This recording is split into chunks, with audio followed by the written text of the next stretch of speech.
Commissioner Chun, can we do a sound check? Testing. Okay, got you. Thank you. Thanks.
Hello, Chair, can we do a sound check, please?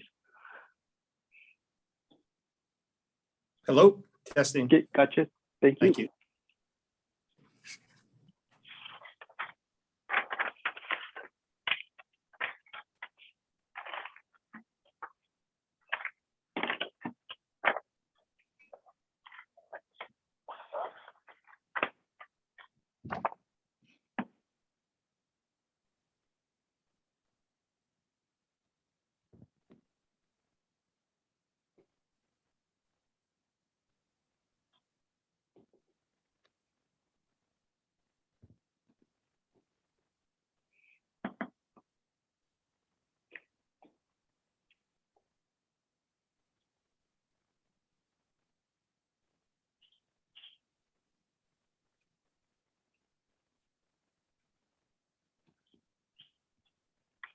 Okay, Commissioner Chipcase, can we do a sound check, please?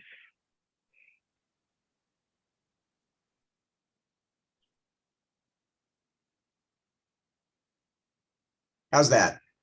Okay, gotcha. Thank you. Cool.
Okay, Chair, we can begin now. Thank you, Mahalo Scott. I hereby call this meeting of the Reapportionment Commission to order. It's 1 p.m. on January 26th, 2022. This meeting is being conducted by video conference and telephone. I would like to remind the commissioners to keep their cameras on for the duration of the meeting. Will the secretary please take the roll? Chair Muguishi, Present. Commissioner Chipchase, Present. Commissioner Chun, Commissioner Chun,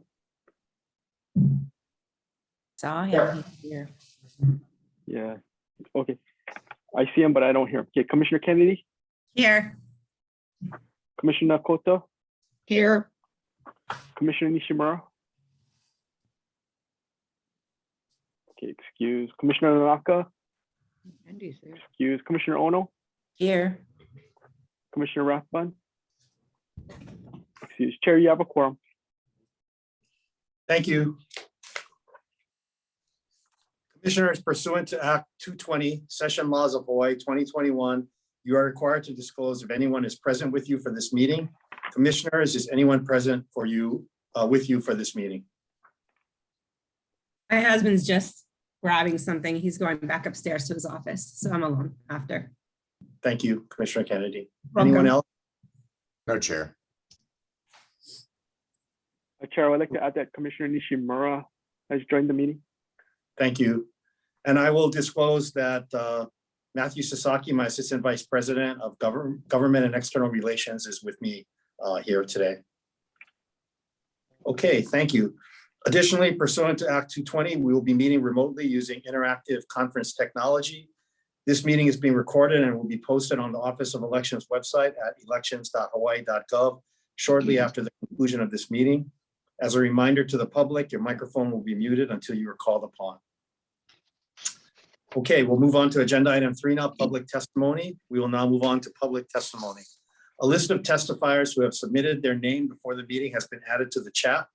As technical issues may arise, we will give each testifier a few moments to try and resolve any connection issues. However, if the issues cannot be resolved, we will have to move on to the next testifier. If you would like to testify, please click raise hand under reactions on Zoom. If you are joining us by phone, please press *9. When recognized, please unmute your microphone before speaking. You may also turn on your video at this time. For the record, please state your name, your first and last name, and the items you will be testifying on. For those testifiers joining us by phone, we will not have your name and will be identifying you by the last 4 digits of your phone number. To ensure that we will have sufficient time to hear all testimony, each testifier will have 3 minutes to testify. Once your time has expired, you will be asked to conclude your remarks. During the public testimony, the commissioners will be muted, but may unmute themselves to ask questions. Will the secretary please announce the first testifier? First testifier is Kimiona Kane, followed by Bill Hicks. Aloha nui kako, aloha chair, commissioners, Owano Kimeona, Nahovau ma Waimanalo. I'm Kimeona from Waimanalo, Kimeona Kane, Waimanalo. I'm here on behalf of the Waimanalo Neighborhood Board as their chair, as well as my own personal capacity. To start off, first and foremost, I'm slightly disappointed in the lateness of the meeting event information that we received. I know we had an updated email that was brought in with potentially some of the newer maps. I haven't been able to really dig deep into the newer maps. I did take a look at a snapshot of one of the Senate maps. Very disappointed to see that we haven't made any adjustments yet to Senate District 25 for Oahu. I still think this is a perfect opportunity to make the changes necessary to fix the last 20 years worth of injustice on that, which really kind of submerged Waimanalo's voice into Hawaii Kai and Kailua.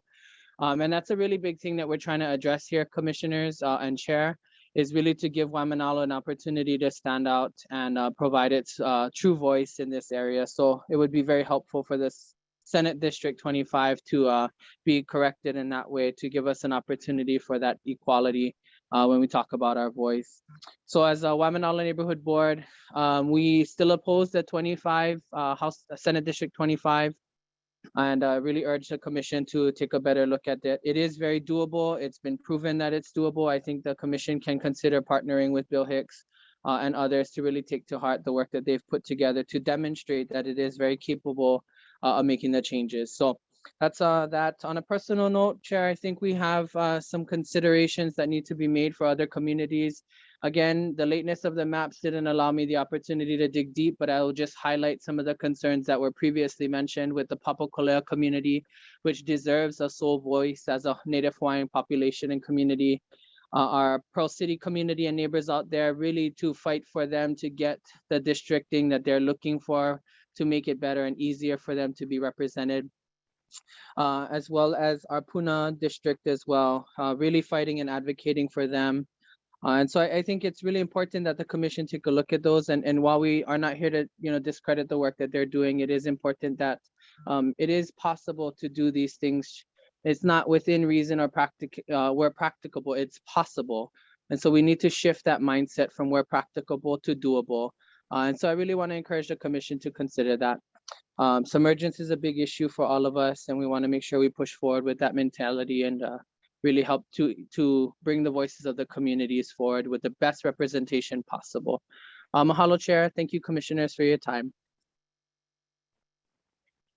Next testifier is Bill Hicks, followed by Ralph Boye.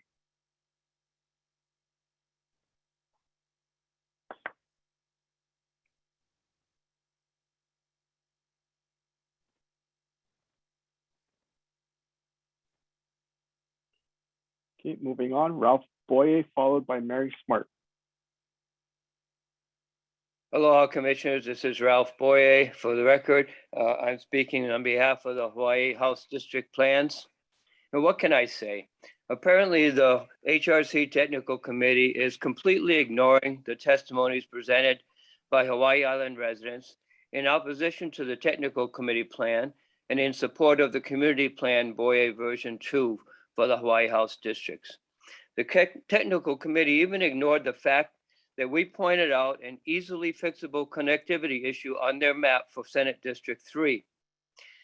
My 5 pages of written testimony address statements made at the January 13th and January 20th HRC meetings as documented in the proposed minutes for those meetings. Please read that testimony.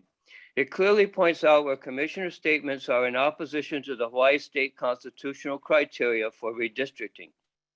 The public deserves answers as to how and why the technical committee is not following those criteria. For example, what constitutional criteria is Commissioner Nonaka following when he states to fit representative districts wholly into Senate districts would greatly impact residents and the historic district boundaries that have been in place for decades, and that such changes would be arbitrary?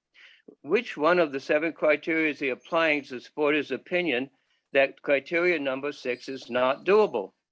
Didn't the technical committee plans impact historical boundaries? The technical committee plan for Senate District 4 clearly impacted historical boundaries. It removed a sitting senator who has been serving that area of the island for decades. So why shouldn't criteria number 6 be followed for the House districts? On page 5 of my testimony, I noted how the minutes for January 20th grossly understate Hawaii Advisory Council Chair Paval's testimony relating to the Boye Community Plan. These minutes leave one to believe he did not speak favorably about that plan. What he actually said was, the Hawaii Advisory Council noted that several plans were submitted for the Hawaii House District. The majority of the testimony was in support of the map submitted by Ralph Boye, and that while the HAC did not endorse any specific plan, he applauded the efforts of our community in producing our plan, and he stated that the community plan is practicable and it does a good job of meeting our community needs. Should these plans end up in court, what justification does the HRC really have to support their plans? Are you really serving the needs of our communities by opening the door for probable legal challenges? Challenges that will create significant difficulties for those running for office?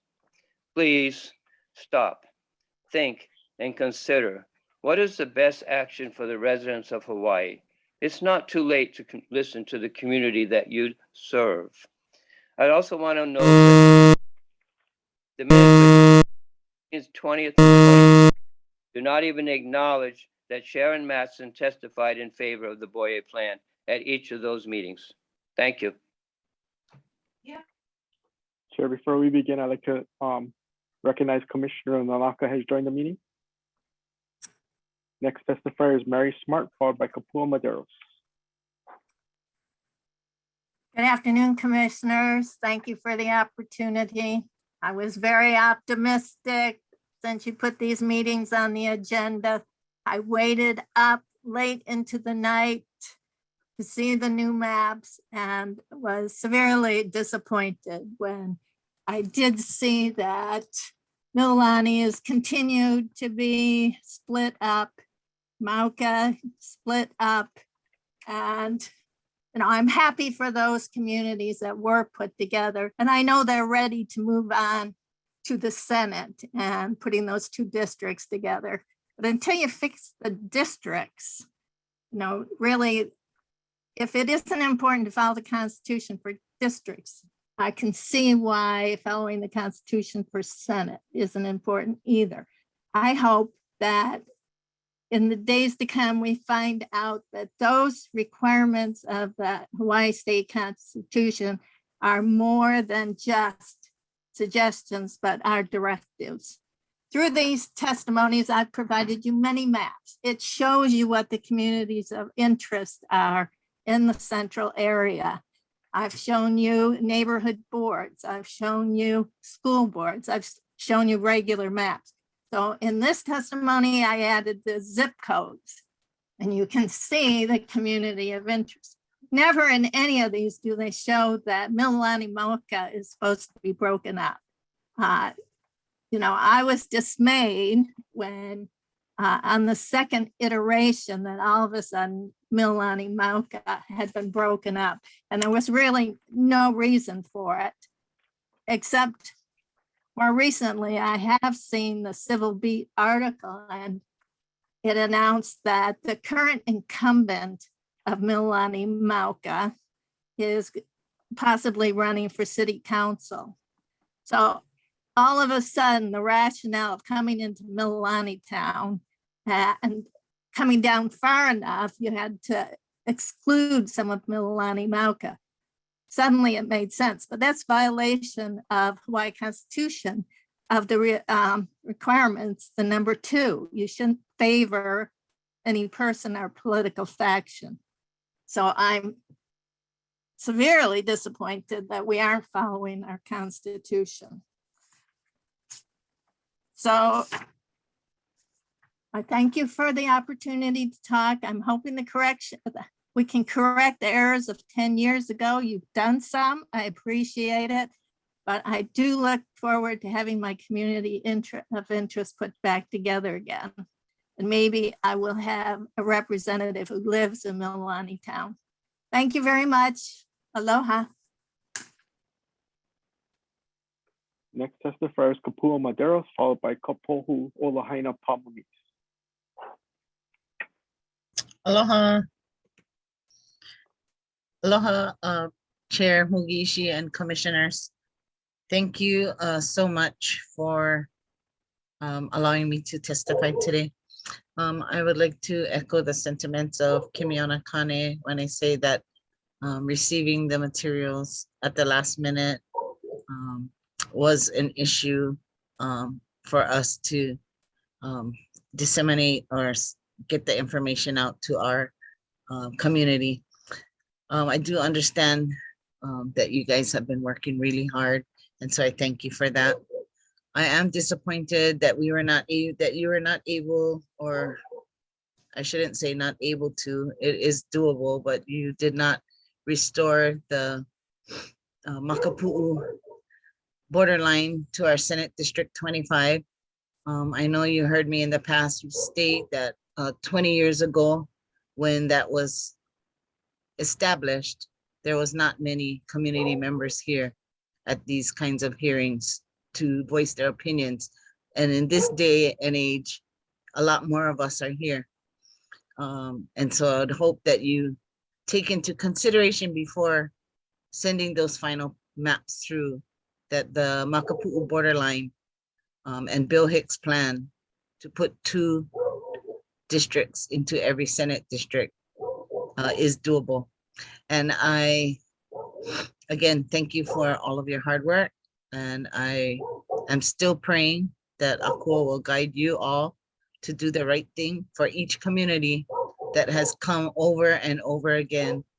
Just like myself, today is my birthday. So I wanna thank you guys for celebrating with me my birthday.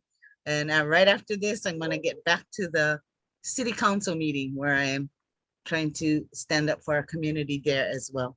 You all have a beautiful and blessed day. Aloha. Just want to say happy birthday to Kapua. Okay, next testifier is Kapohu o Lahaina Pamoni's, followed by Bart Dane.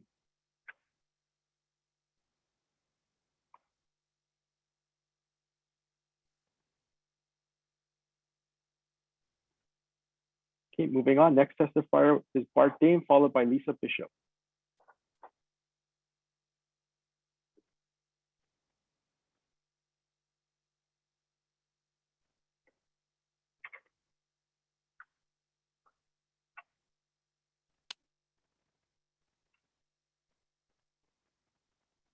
I'm having technical, oh, there we go. Okay, so I want to focus my attention of my testimony today on the constitutional criteria, which I have listed here. Hopefully you can see them.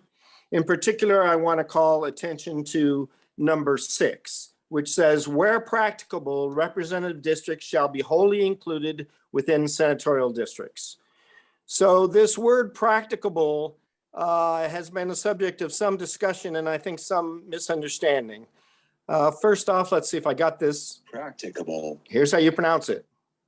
Practicable. Can you get that? And then there's this guidance from the Princess Bride, which I think is relevant. I don't think it means what you think it means. One more time. You keep using that word. I don't think it means what you think it means. I think that's applicable here because I think that a lot of the commissioners have been using it as though it's a suggestion, and the actual language says that where practicable, it's a requirement. You shall use that. You shall draw the House districts wholly within inside a Senate district, but that has not been followed. And so far, there's been no rational explanation offered by anyone. I listened carefully to what has been said. There were vague statements, but no one has provided a reasonable policy reason for it.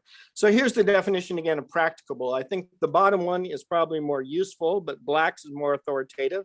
It says it means available and capable of being done after being taken into consideration cost, technology, etc.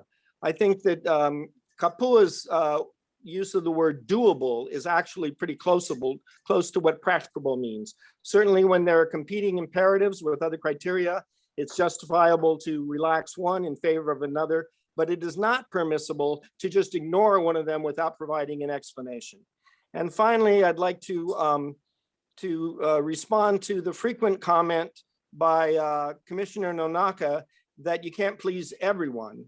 And so those words were kind of haunting me. And so I tried to think, now, is that a Bob Dylan song? What is that? Is that Gordon Lightfoot? And then I found this. Hold on a second. Here we go. So you got to please yourself.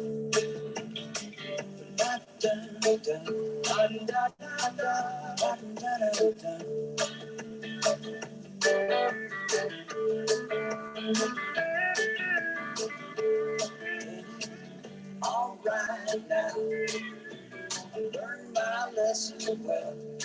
You see, you can't please everyone, so you got to please yourself.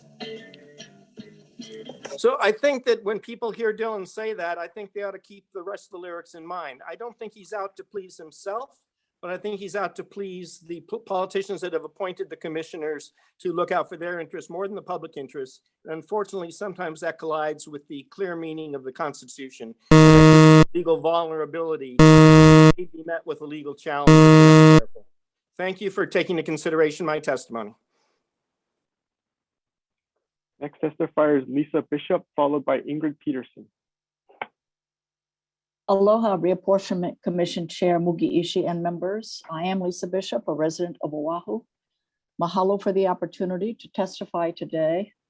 I am also disappointed that the new maps were posted late last night, affording the public little time to review and provide testimony. I respectfully request that the concerns of Pearl City, Papakolea, Mililani, and Puna be resolved to the satisfaction of the residents in those areas. I also request that the Oahu Senate districts respect that Makapu Point be the dividing line between Oahu Senate districts 25 and 9.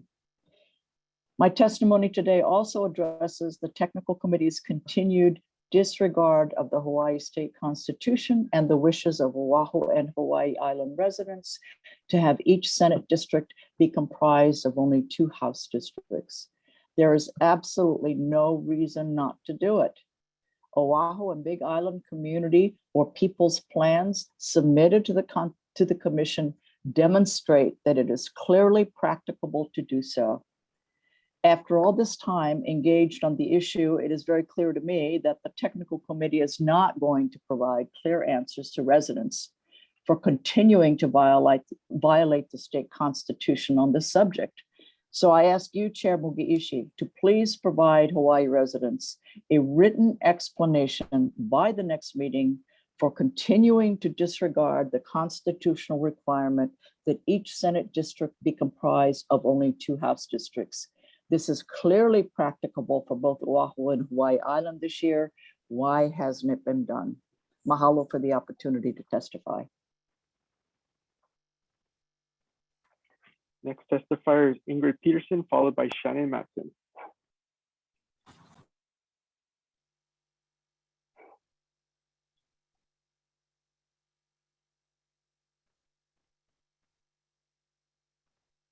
Oh, here. There. Aloha. Aloha commissioners. My name again is Ingrid Peterson. As a resident of Kailua going back to 1963 and a former teacher in Waimanalo, I strongly support the current Bill Hicks plan. And I stand with my Waimanalo and all of my Kailua neighbors in having us in the same district for the Senate, using Makapu'u as a boundary and keeping all of Kailua together rather than splitting it up as the technical committee map has it. Kailua having only 1 state senator would be ideal. And we just have, so I don't agree with any of the arguments against that. I don't think it's an advantage to have more than 1 state senator. What else? I'm going to repeat 2 points I've made before in my earlier testimonies. That unlike Portlock or Hawaii Kai, Kailua still has many Hawaiian residents, and most of them are going back generations, and their voices add to the Hawaiian voices in Waimanalo. And we shouldn't be combined with the east side of Portlock, Hawaii Kai. It's not at all appropriate, or I don't know if that's even constitutional. I think you're supposed to support certain groups' voices, minority groups. Also, Waimanalo and Kailua share a high school, Kailua High School, and Portlock and Hawaii Kai have a different high school, and it's just completely wrong to combine those 2 areas. When I was growing up and when I was a young adult, we always had Makapu'u Point as the boundary, the natural boundary, both culturally, socioeconomically, I don't know, culturally and geographically. It was always the natural boundary for both Senate and House districts. And to me, 20 years ago was just yesterday. I'm 67, and I think that was a mistake that needs to be rectified today. So thank you very much. Please listen to the community. Listen to the Windward community and the Hawaii Kai community and make this right. Follow the constitutional requirements, do what is practicable, and put 2 House districts in each Senate district. Mahalo nui loa. Next testifier is Shannon Matson, followed by Ron Scheidel.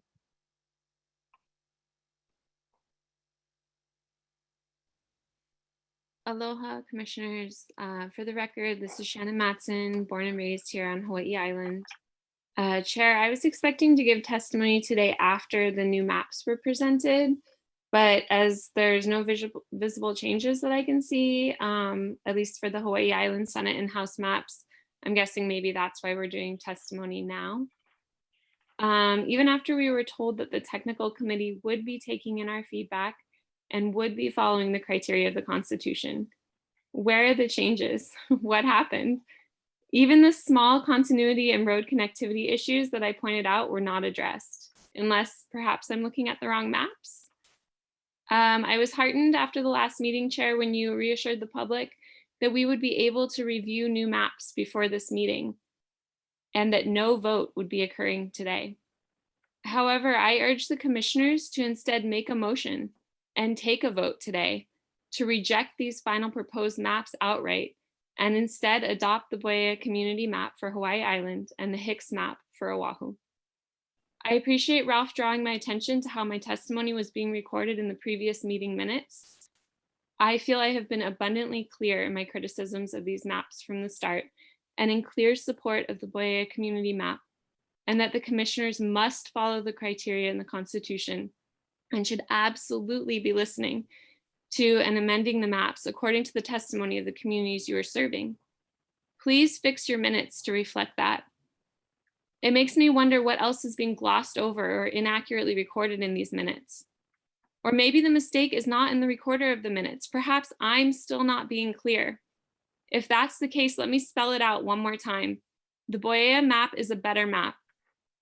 It's better deviation, follows the constitutional criteria. It has incredible island-wide support.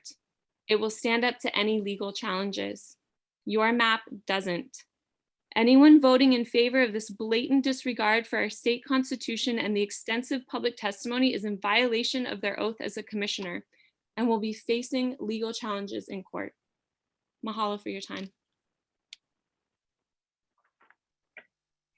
Next testifier is Ron Scheidel, followed by Ariel Murphy. Aloha. I intended to speak at Saturday's meeting, but had trouble logging in. So I missed the instructions to raise my hand if I wanted to testify. I'm very thankful for the opportunity to do so today. Aloha Chair Mugi Ishii and members of this commission. I'm Homilani Shadell, President of Molokai Residents Association. Mahalo for the opportunity to share with you the voices of our community. With 226 families, we are the first wine homestead in Kapolei. Since October 2001, when our families moved into their homes, we have been in House District 42. We know that the task each of you have is demanding and difficult, and we sincerely appreciate your willingness to accept the challenge of this formidable task with diligence and transparency. Between December 22nd, 2021 and January 6, 2022, the boundary for House District 42 changed, separating 67 homes from our homestead and placing these homes into House District 43. This change generated concerns, frustration, and questions from our families. While they are not physically present, the voices of 128 lessees and residents from our homestead who placed their names and addresses on the forms that was attached to my testimony for January 22nd are with me here today. We are likepu. We are alike. We are ho'okahi. We are one.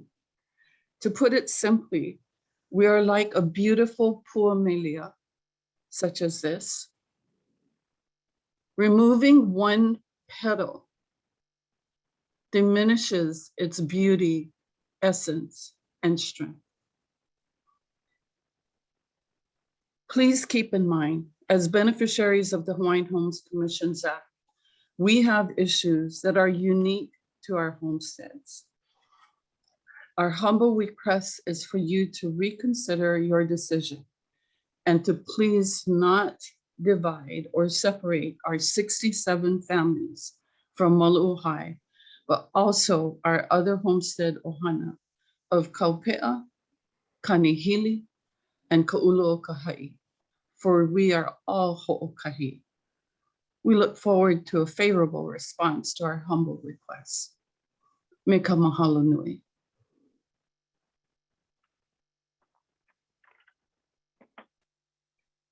Next testifier is Ariel Murphy, followed by S. Wayne. Go ahead. Aloha, mai kako, and aloha to our ohana in Oahu. I am Ariel Murphy of the Big Island. I speak on behalf of Puna residents whose current house district is shared with Hilo residents. And from the final HRC map that we've seen so far, that district will continue to be in that undesirable and unconstitutional situation. That is not Pono. The Poye community map has shown that not merging Puna with Hilo is practicable, doable, and follows our constitution. Then why did the HRC deviate from our constitution? What is the HRC's justification? Public testimonies were invited and heard by the commission. There were numerous testimonies, both written and oral, submitted by Big Island residents wanting that the Boye community map be adopted, yet nothing has changed. In the HRC map for the Big Island and for Oahu, and specifically for Puna, the Advisory Council for the Big Island even testified about the numerous support for the Boye map. Yet the commission did not adopt that map, whether entirely or in part. Why? Were all those public hearings a mere exercise in futility? Were those public hearings only for show? Please, at the very least, honorable members of this commission, please adjust the map for the Big Island and for Oahu following the Boye community map and the Hicks map. Otherwise, please tell us why you choose to continue to mix Puna with Hilo and why in your map you refuse to allow Puna to have a second house seat despite that Puna's population justifies it. Please explain your reasoning to us. Otherwise, we cannot help but think that gerrymandering and a political agenda underpin the commission's decision for Puna, Oahu, and the Big Island. I hope it is not too late to demonstrate that we, the people, are still heard in our state. Please show us that democracy and not partisan politics still works. Mahalo and aloha to our ohana all over the islands. Aloha. Next testifier is S. Wayne, followed by Becky Gardner. Good afternoon, folks. My name is Celine Wayne. I did email this letter. I'm going to paraphrase it and then add a little extra. So again, thank you for letting me testify. My name is Celine Wayne. I have been a resident on the island since 2002 and have lived in Hawaiian Acres since 2005. My husband was born and raised here. He went through all the way through Pohoa and has been employed in a small concrete business for over a decade. I worked at Pohoa Natural Groceries, which turned into Island Naturals Pohoa for about 10 years. And now I'm self-employed and actually really trying to navigate the pandemic schooling with my 2 children. I explain all of this to illustrate that I've been here since before the roundabouts, before the shopping centers, before they widened the road. And even my husband remembers trucks full of sugarcane going by Lukine's when Lukine's was still a part of the Pohoa boardwalk.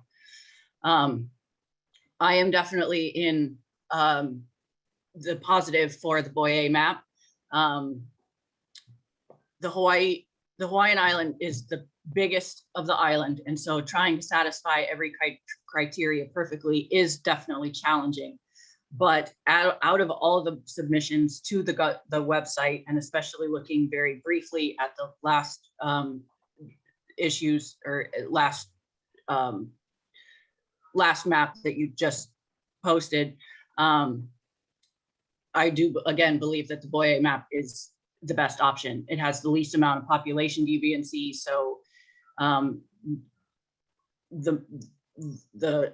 every district would have as close to 24,999 residents.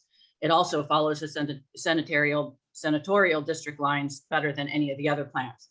Pahoa and Puna has been through a lot in the last 10 years. A lot of things have changed in that decade. There have been 2 lava eruptions, a devastating hurricane, a number of changes in laws concerning rentals and building codes that affect a great number of residents and tourists alike. And still, despite those, real estate in Puna continues to be snatched up at a rate unmatched on the island. The Boye map, I think, really actually takes into the consideration and plans a little bit for the future, not just right now. Trying to group a lot of Puna into Hilo, it just sounds like a nightmare for that representative. How can you represent rural as well as urban in the same person? It seems very disconcerting for that person. So I really implore you to listen to all of these folks, all of us, and have to deal with all of these changes. We would be the representative for these maps. Give us a chance. Thank you. Okay, next testifier is Becky Gardner, followed by Bill Hicks.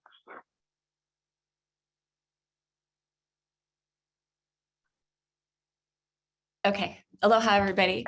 Becky Gardner, owner principal of Policy Matters LLC, testifying on my own behalf. The first thing I want to speak to is the timing of these maps. I've been waiting for the latest maps, and I just happened to look this morning and it was sort of buried in a link. I didn't get the email notification until this morning that it was added as part of the materials for this meeting. So I just want to note that's disappointing and also highly suspect, because as far as I've heard and seen, there are really no major changes made in these current maps from the ones that I think it was for the meeting on the 13th. So I want to understand why we've been left to wait. And I think it's suspect because it really disarms us, the community, from having a shot at examining the maps and weighing in. So, you know, to me, it could be seen as strategic, where you're really trying to muffle and limit the public participation and input on this. And then in a couple of days, in a very busy time, it looks like you're poised to vote. So that's disappointing to me. The second thing I want to know, I just want to know whys. I need to know some whys. I don't hear a lot of discussion. So much is behind, you know, the curtain of an executive session. And why is the technical committee's map as presented now not much different from what it was on the 13th? Why is that superior to what was provided by community members, to the tremendous amount of work and collaboration that has occurred on the ground level from the people who live in these communities? No one knows these communities better than them. So why is it that the technical committee's maps are superior? I need details. What is it that makes the practicability of what's been presented to you less valuable, you know, inferior to what you've done? Also, I just heard on the radio yesterday, the Alabama redistricting plan has been challenged. I noticed, I read that Ohio's redistricting plan has been challenged. I read an article kind of recently about North Carolina's primaries were delayed by 2.5 months because of challenges to their districting plans. A lot of these challenges look like they're founded on civil rights issues. And I can see some parallels here about the submergence of the Native Hawaiian population here. And that brings in all these new federal considerations. Finally, I just want to call to action. I really want to hear from every single commissioner here why you think these technical committee maps are superior. I want to see some independence of thought. And I've heard that in past lawsuits, commissioners were sought to personally liable. So I think it behooves every one of you to explain on the record why or why not you are in favor of the technical committee maps. Okay, aloha. Thank you. Next testifier is Bill Hicks.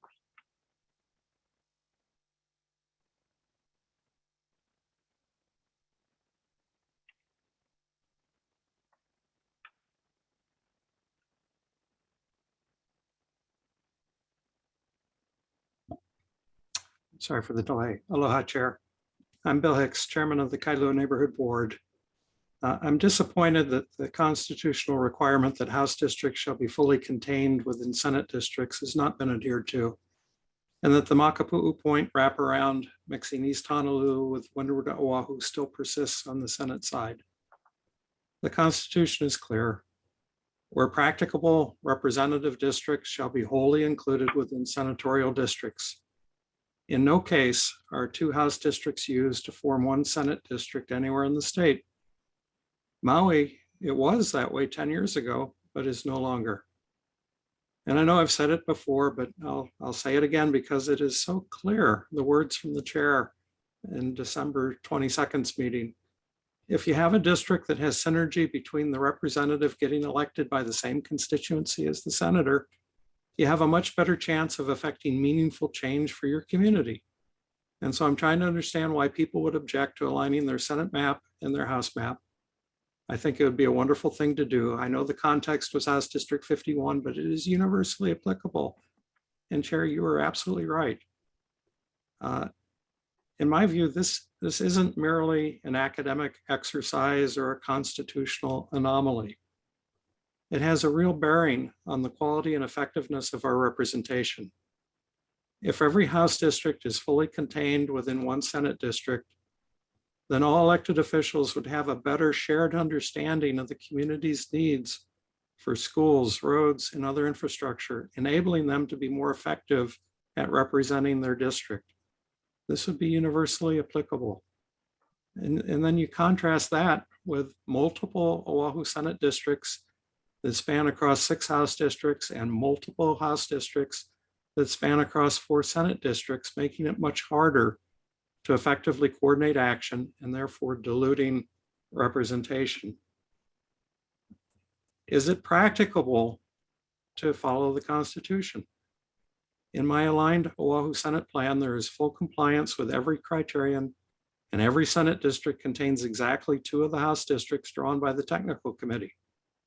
In Ralph Boyer's Big Island Community Plan, every Senate district contains exactly 2 House districts. In the existing Maui County Senate plan enacted 10 years ago, every Senate district contains exactly 2 House districts. By its nature, every Kauai House district is fully contained within their 1 Senate district. What is the hidden gravitational force preventing the Reapportionment Commission from doing what is so obvious to fully comply with the Constitution? You know, I've heard it said that changing the Senate map would be massively disruptive. Well, disruptive in what way? In plain English, what?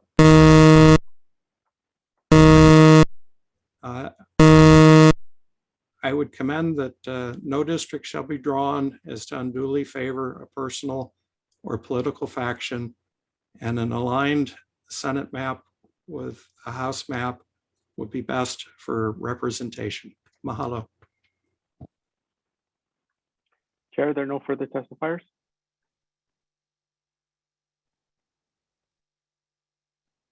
Okay, mahalo, Mr. Secretary.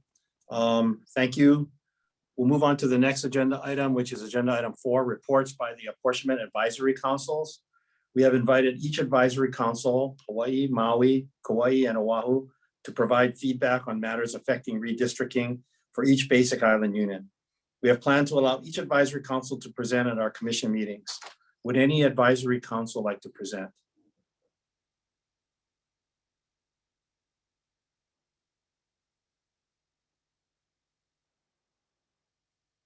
Oh, I see, I think Mr. Stephen Paval, so Chair recognizes Hawaii Advisory Council. Thank you, Chair Mugishi and advisory, but the commissioners. I just wanted to say we don't have a new report basically because we haven't met since the last meeting.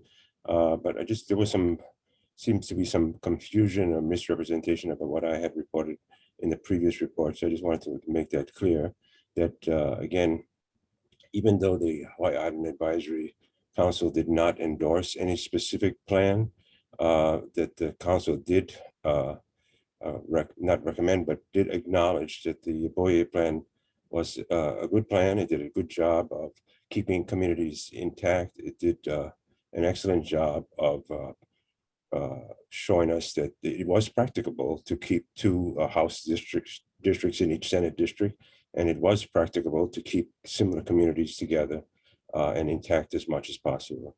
So I just wanted to make clear that that was what our report was, and somehow that was not presented well, I think, in the minutes. Thank you.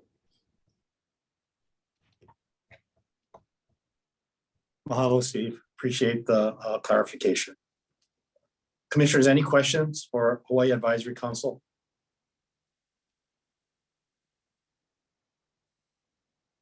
Okay, thank you.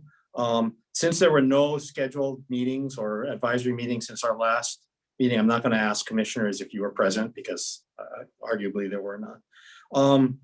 So we'll move on to the next agenda item. Agenda item 5 is approval of the minutes for the meeting of January 13th, 2022. So including in the meeting packet were the minutes of January 13th, 2022. Is there any discussion on those minutes?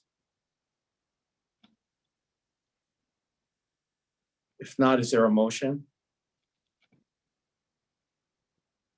I'll make a motion to accept the minutes as is. Any second? Second. I'm sorry, who was the second? Got it. Commissioner Nishimura, I think. Second. Yes. Okay. Is there any discussion? Okay, if there's no further discussion, would the secretary please take a vote? Commissioner Chipchase, Aye. Commissioner Chun, Aye. Commissioner Kennedy, Aye. Commissioner Nakota, Aye. Commissioner Nishimura, Aye. Commissioner Onaka, Aye. Commissioner Ono, Aye. Commissioner Rathman is excused, Chair Muguishi. Aye. Chair, the motion carries. Thank you. Now we'll move on to the next agenda item 6, approval of the minutes for the meeting of January 20th, 2022, including in the meeting packet were the minutes for January 20th, 2022. Is there any discussion? Is there a motion? I'll move approval. I second. Motion by Commissioner Chun, second by Commissioner Ono. Okay. Any further discussion? If not, Scott, can you take the vote, please? Commissioner Chipchase, Aye. Commissioner Chun, Aye. Commissioner Kennedy, Aye. Commissioner Nakota, Aye. Commissioner Nishimura, Commissioner Nishimura, He looks frozen. Aye. There we go. Yeah. Commissioner Aye. Onaka, Aye. Commissioner Ono, Aye. Commissioner Rathman excused, Chair Muguishi. Aye. Chair, the motion carries. Thank you. Now we'll move on to agenda item 7, which is approval of the minutes for the meeting of January 21st, 2022, including in the meeting packet are the minutes of the January 21st, 2022 meeting. Is there any discussion on those? Is there a motion? I'll make a motion.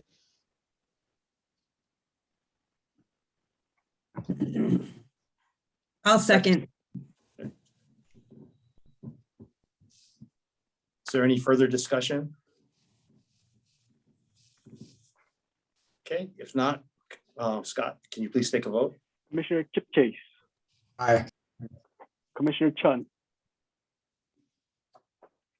Commissioner Kennedy, Aye. Commissioner Nakota, Aye. Commissioner Nishimura, Aye. Commissioner Onaka, Aye. Commissioner Ono, Aye. Commissioner Rathbun is excused. Chair Muguishi. Aye, Chair, the motion carries. thanks. And agenda item 8 is approval of the minutes for the meeting of January 22nd, 2022.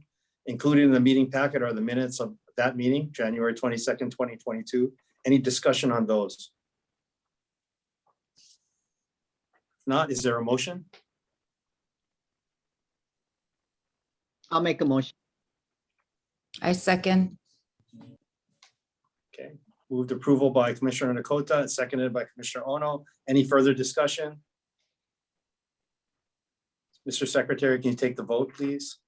Commissioner Chip Chase. Aye. Commissioner Chun, Aye. Commissioner Kennedy, Aye. Commissioner Nakota, Aye. Commissioner Nishimura, Aye.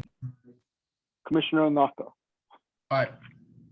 Commissioner Ono, Aye. Commissioner Rathbun is excused. Chair Muguishi. Aye, Chair, the motion carries. thank you. We'll now move on to the next agenda item 9, which is a presentation of further modified proposed final legislative reapportionment plans by the Technical Committee Permitted Interacting Group. And I'm not sure if staff, if you're going to start and have the committee follow or vice versa, but I will turn it over to you. Well, I'll defer, Chair, if they have something to say.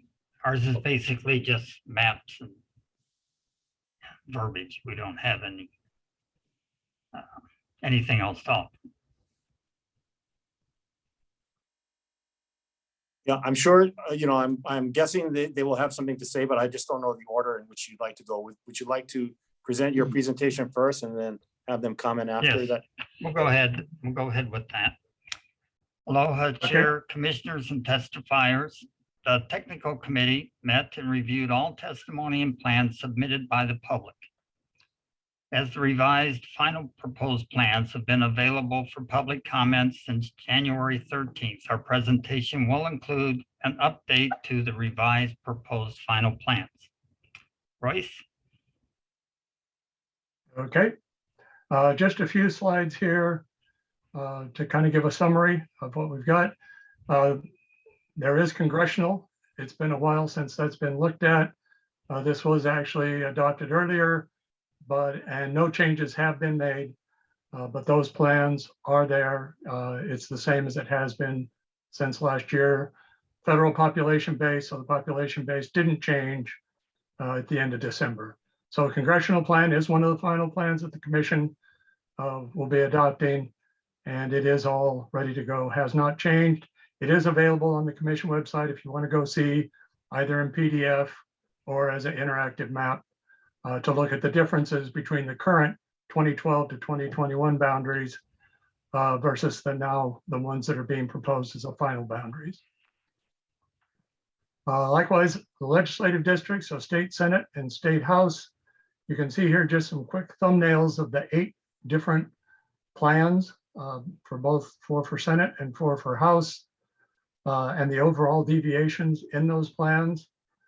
Of course, Kauai Senate only has 1 district, so it has a 0% deviation. You can see the other numbers there. From the previous plans, these maps are all available, again, on the reapportionment website under redistricting plans proposed to present on 126. So that's what we're hearing about now, both as PDFs and interactive maps.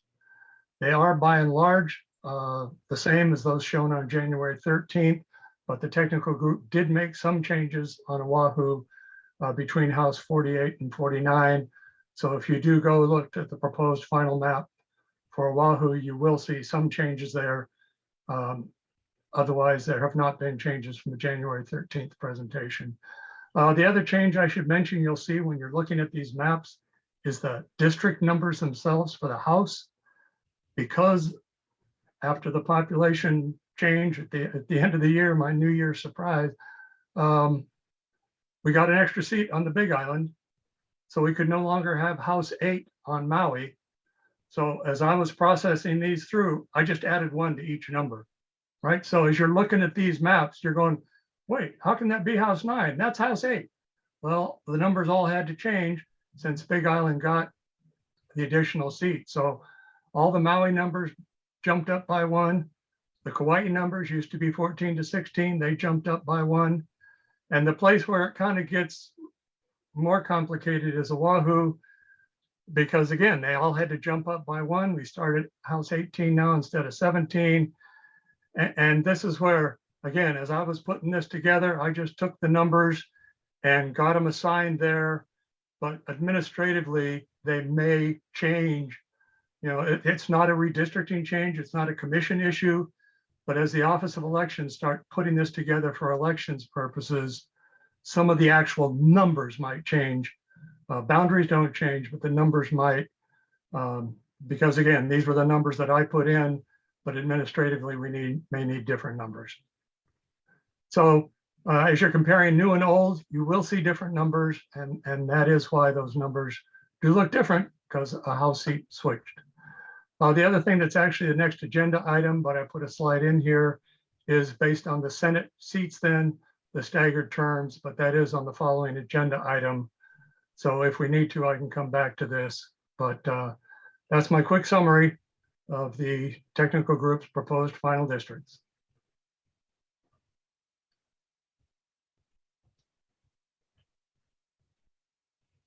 Thank you. First, want to just open up if anybody on the technical committee has any comment or would like to say anything. I can just touch on the change in kind of, hey, we got some feedback from the community there that it was a 1-for-1 swap with the upper neighborhood and a lower neighborhood to make them fit a little bit better to where those neighborhoods were together. So it was a relatively low impact change in terms of the deviation because the population numbers are relatively similar. So just one of those fine details that, you know, until you get somebody that lives there that gives you feedback, you don't really know. So we tried to accommodate that. I was just looking, I don't know if this is the appropriate time to discuss it, but we had the testimony regarding a street in Hawaiian homelands that was cut off. And so I'm trying to find that. And maybe I can work with Royce on that. But at some point, you know, I think we should consider adjusting that, because if it doesn't throw the deviation off significantly, which it shouldn't, if it's 67 people or less, it's something we potentially would be able to adjust also. So, and I guess in general, I mean, just speaking for myself here, you know, in terms of the process and how we got here, I'm a pretty involved community member in lots of different ways. And I don't want to discount the testimony or people that come to these meetings, but the reality is that I've received feedback in many different ways, and I'm sure there's other commissioners that have also. And in any type of public policy, anybody who's watched public policy and controversial issues over the years, the opposition is who turns out to testify, right? I mean, people who are satisfied, the people who are happy do not turn out and testify. And regardless of what we do, there will be opposition to it. And like we've said many times in the past, we're going to have to make the best decision. It's not going to make everybody happy. We have to know that going in.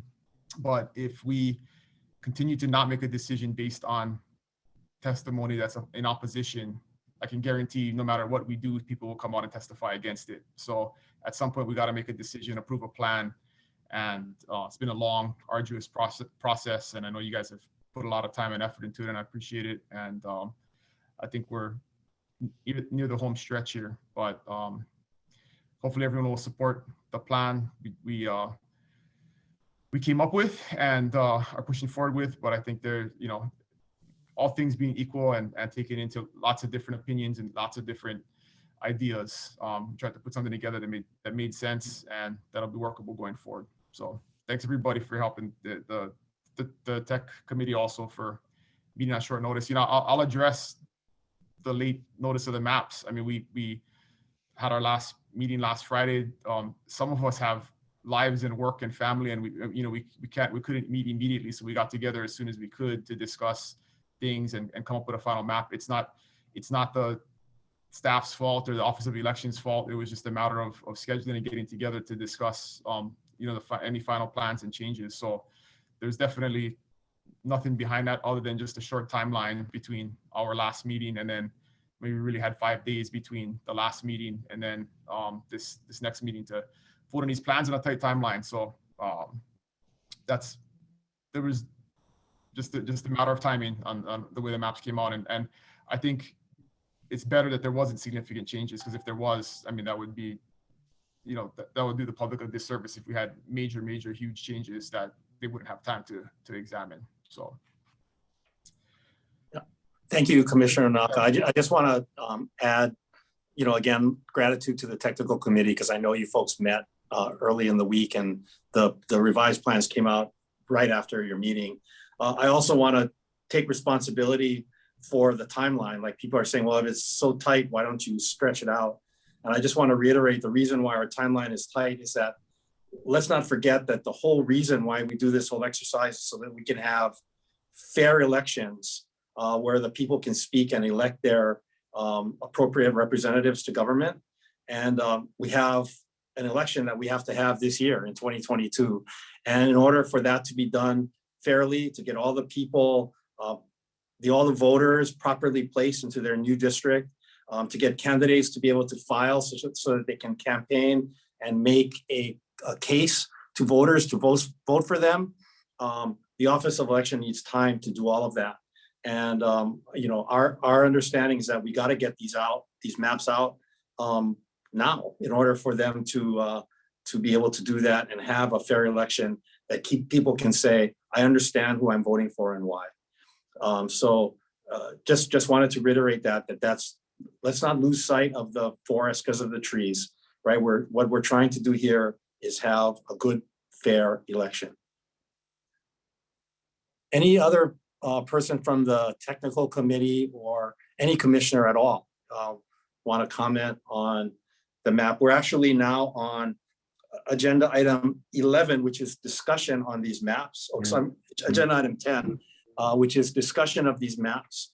And so really on this agenda item, it's a forum for any commissioner who wants to say anything or ask anything.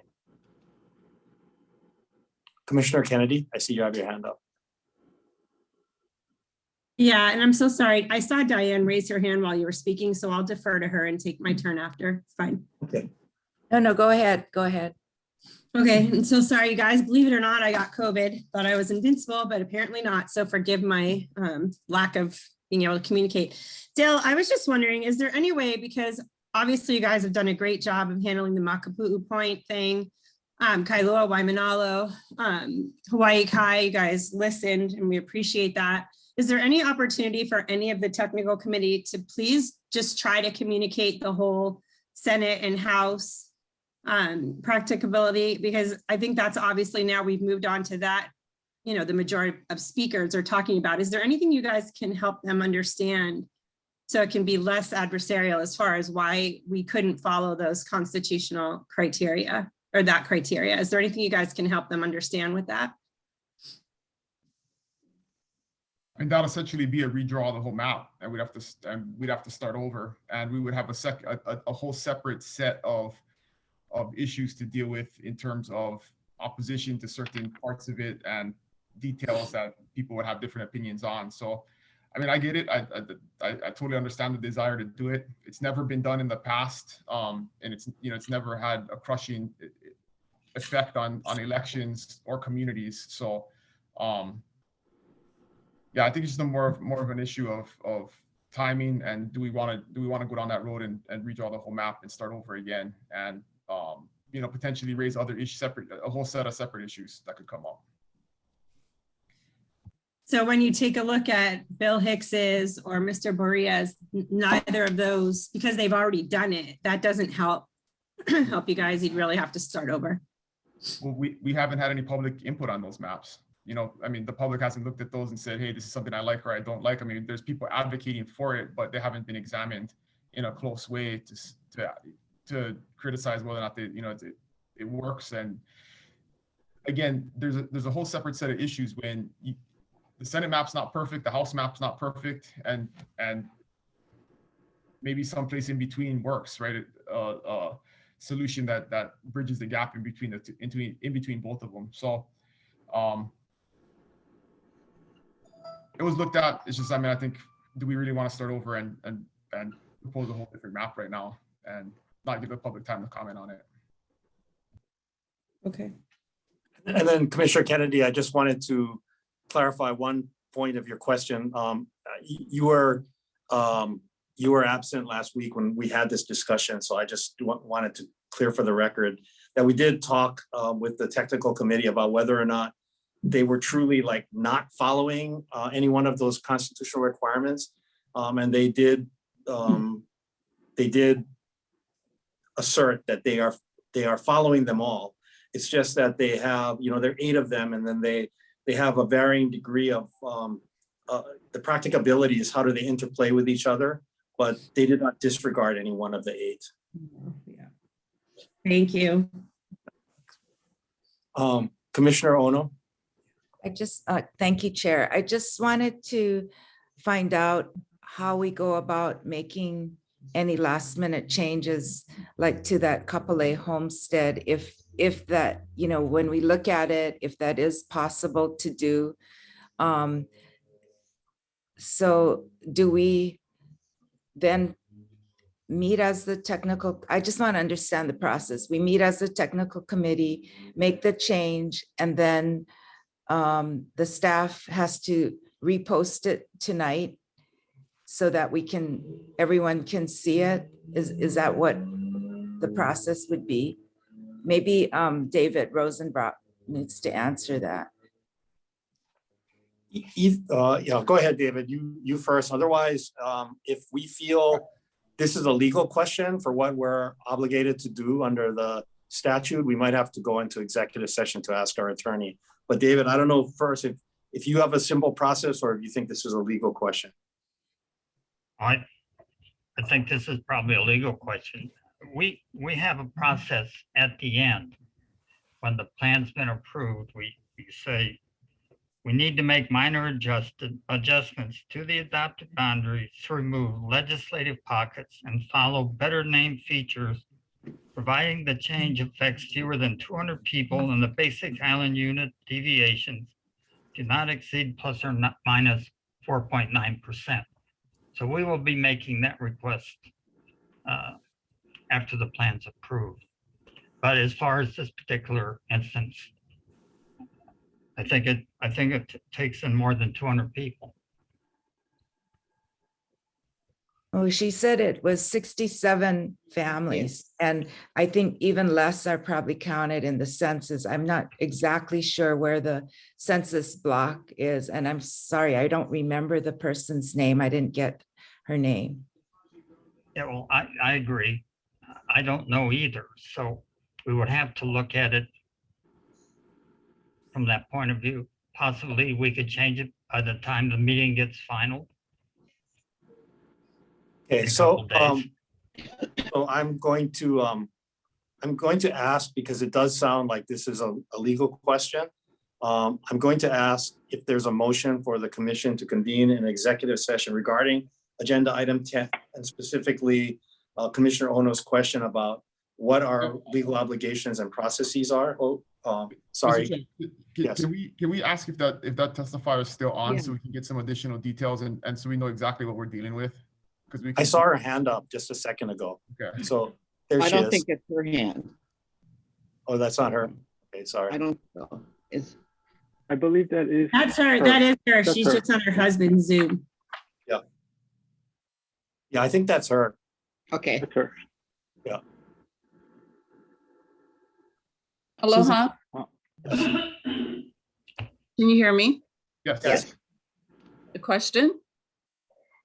We're just, the technical committee wants a little bit more detail on your issue so that they can take a look at it right after this meeting. Yes, unfortunately, I didn't have an opportunity to check what census tract those homes, those 67 homes are. Is So it- our homestead is located, Is it those 60 67 is it homes, and along with my homes? testimony, I included a map of the district 42 and 43. And this pocket of homes is along Fort Barrett Road and Kapolei Parkway. So there's a total of 226 homes in our homestead, of which the 67 is part of that 226. And I would have gotten more signatures from our residents, but we were at a crunch period and I was trying to get everything ready for the January 22nd meeting. No, we're just wondering, are the cross streets, can you give us some of the cross streets? Okay, so the streets that are affected by the 67 is Ualakupu, Pilipili Ula, Bilibili Hele.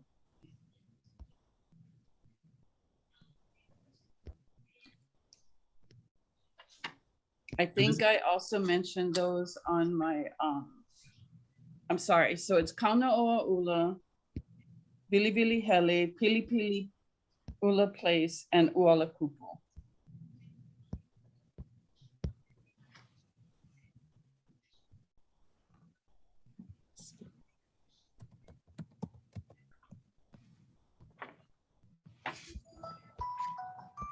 Okay, we will find that. Again, Kaunaoa Ula Street, Bilibili Hele Place, Pili Ula Place, and Ualakupu Street. Okay. And the biggest concern for those 67 residents as we canvass those streets is their concern is they don't feel that they would be fairly represented in their issues if put in with the rest of Makakilo, because there are no homesteads in Makakilo. Okay, thank you. We will look for that area. Mahalo.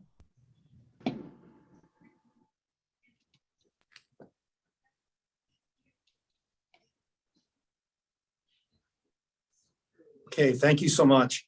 I think we just want to understand where we go from here since we're going to look at this. So I'm curious if there's any commissioner who would like to make a motion to convene into executive session regarding agenda item 10, and specifically to confer with our attorney about Commissioner Ono's question about our process from here if we make any changes subsequent to this meeting. So pursuant to HRS 92-5A4 to consult with the board's attorney on questions, issues pertaining to the board's powers, duties, privileges, immunities, and liabilities. Is there any motion? On the motion to go into executive session. I second it. Okay. Motion from Commissioner Nakota, second by Commissioner Ono. Mr. Secretary, can you take a vote, please? Commissioner Chipchase? Aye. Commissioner Chun? Aye. Commissioner Kennedy? Aye. Commissioner Nakota? Aye. Commissioner Nishimura? Aye. Commissioner Nonaka? Aye. Commissioner Ono? Aye. Commissioner Rathbun is excused. Chair Muishi? Aye. Chair, the motion carries. Thank you. We'll convene into executive.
Just 1 second.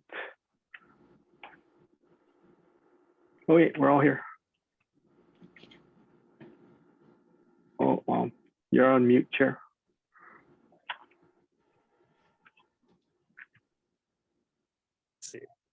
Okay. Mahalo public for your patience. We in executive session, the commissioners now understand our process. Should there be any further changes to any of the proposed plans. So with that, I'd like to resume discussion on agenda item 10, where we were discussing the modified proposed final legislative plans, and open it up again to commissioners in open discussion if there's anything else you'd like to say or discuss. I'd just like to comment on the specifics. I did look while we were having a discussion. I opened up the software and took a look at the potential change, and it looks like it's going to be difficult to do. If it was a simple, like a one census block swap, it's something that we could probably propose to just change and vote on. But looking at it, because Kapolei is very dense, and there is a issue with the way the census blocks are drawn. There's a census block, the subject census block that we're talking about is like 3/4 of the way immersed into another census block, which has an additional, so the one we're talking about has 299 people in it, and then the one adjacent to it that it's kind of submerged by has 565 people in it. So we'd be talking about a 900 person change, which then, because of the deviations in both of those house districts being low in terms of population, you would have to shift those two blocks to 43 and then, or 42, and then find 1,000 people to give back to 43 in order to do that. And a lot of the census blocks in the Kapolei area are drawn very in odd shapes and would just cut other neighborhoods and streets down the middle that are in densely populated neighborhoods right around that area. So I totally understand the request and the importance to that specific community, but I think from a practicality standpoint, it would be hard to do without making some significant adjustments to the map. And I don't know if that's something that we could do right now at this meeting with specificity. And so it's kind of my conclusion. I think that this would be difficult to do, and it takes some additional time, which we don't have a lot of. And so I would support moving forward with the map as is. Thank you. Any further discussion? Commissioner Ono? Chair, I just wanted to say to the public that I really appreciated everybody who came forward. I feel like I know some people quite well already, having heard them multiple times. And please know that you were all listened to. We heard you, and we also have read the written testimony. So I do appreciate that, because I know how time-consuming these commission meetings are, and to take that chunk of time and effort and energy out of your life, for something you care so deeply about is recognized, and doing your civic duty above and beyond, I think. But I did want to say, as a commission, as the technical committee, I believe that we have taken all 8 constitutional criteria to heart. We have taken everything into consideration and tried to balance all of them. So while they may not appear to neatly fall, 2 house districts into 1 senatorial district, a lot of this has to do with balancing and, looking at neighborhoods and communities as they function. And I feel that the maps are the best we could do under the circumstances. Thank you, Commissioner Ono. Any other commissioners?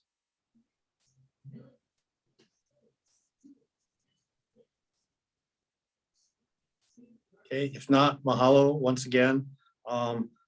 We now move on to agenda item 11, discussion on action on the Senate staggered terms based on the final legislative and congressional reapportionment and redistricting plans. And I think staff has a slide here that they wanted to share in a presentation. So I'll turn it over to staff. Chair, do we need action on moving the maps forward, or we just vote on the next meeting? Just as a. No, I think, yeah, because there was a change, there will be no vote today. So Okay. we'll have discussion and potential action at our next meeting. Okay. Thank you.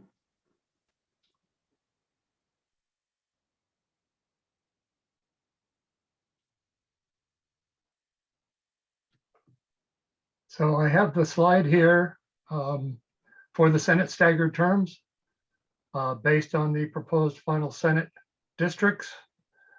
I'm sorry, I didn't get the clause in here that calls on us to do this, but basically you want to have every Senate seat is going to be up for election in 2022. But normally a Senate seat is a 4-year term.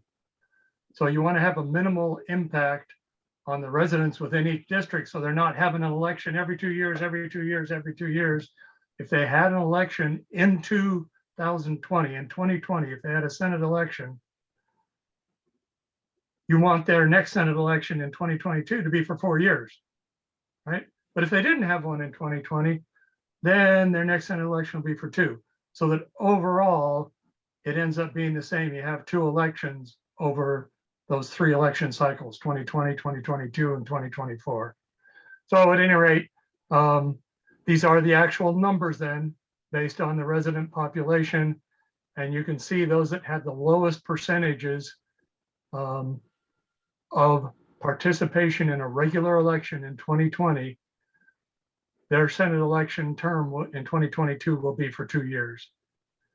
And so you can see they range from almost none in Senate 4 up to about 25% in Senate 19. Again, because the current proposed final Senate 19 is made up of other pieces that used to be in other districts, we actually calculate it census block by census block, the number of permanent residents, to look at the total who had a regular election in 2020. And then on the other side, the 4-year terms, you can see quite a few, 100% of the district, they did have a regular Senate election in 2020. Therefore, their 2022 election will be for 4 years. So these are the numbers. I don't know anything you want to add or any questions from the commissioners. Yeah, commissioners, questions? I would just add, having dealt with this in the past, we get some pushback from the community, and especially the legislators that want the 4-year term, right? And this is purely a math problem, right? It's purely a formula. There is no determination or choosing. It's a very objective process to go through and just calculate how many voters voted in the last election versus 4 years ago, and then assign terms that way. So it can be a little bit complicated, but I definitely think it's the most objective and fair way to go about doing it. So I definitely support this. And I would clarify, it's based on the number of residents, right? Not the number of voters, Dylan. Yeah. Correct. Yeah. Sorry. If it's multi-member, then they go based on voters, but we don't have multi-member. So, and for our simpler case with single member districts, it is based on the number of Hawaii permanent residents. And yeah, I have a Python script that just goes through every census block, adds them up, tabulates it, and gives us the number. So, yeah. Anything else? No, and for the commissioners, we'll just point out that we actually cannot take action on this until we finalize the maps, because the maps are what generates the numbers that Royce puts in here. So, that would be the sequence, is when we do finally hold a vote on the maps, we would then subsequently hold a vote on these staggered terms. Correct me if I'm wrong, Royce, but I think that's correct. Yep, that's right. Any other questions from any of the commissioners?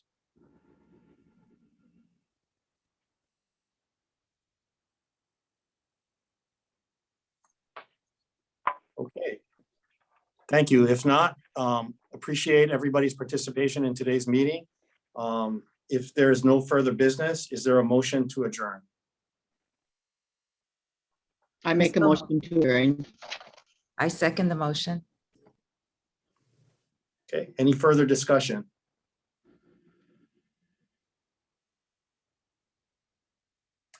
Okay, Mr. Secretary, can you please take a vote? Commissioner Chipchase, Aye. Commissioner Chun, Aye. Commissioner Kennedy, Aye. Commissioner Nakota, Aye. Commissioner Nishimura, Aye. Commissioner Lonaka, Aye. Commissioner Ono, Aye. Chair, Commissioner Rathbun is excused, Chair Maguishi. Aye. Chair, the motion carries. Mahalo, everybody. See you on Friday.